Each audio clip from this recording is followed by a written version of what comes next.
যখন এই আয়াত নাজিল হয়, যাহারা সামর্থ্যবান তারা মিসকিনকে ফিদিয়া দিবে। অর্থাৎ যারা সামর্থ্যবান অথচ রোজা রাখে না বা রোজা রাখার ক্ষমতা রাখে না, তারা মিসকিনকে ফিদিয়া দিবে। আমাদের মধ্যে যাহারা রোজা না রাখিয়া ফিদিয়া দেয়ার ইচ্ছা করিত, তাহারা তা করিত।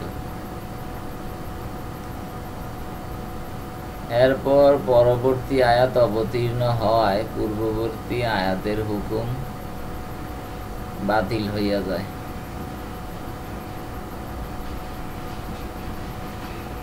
আল হাদিস আবু দাউদ শরীফ, হাদিস নাম্বার 2309।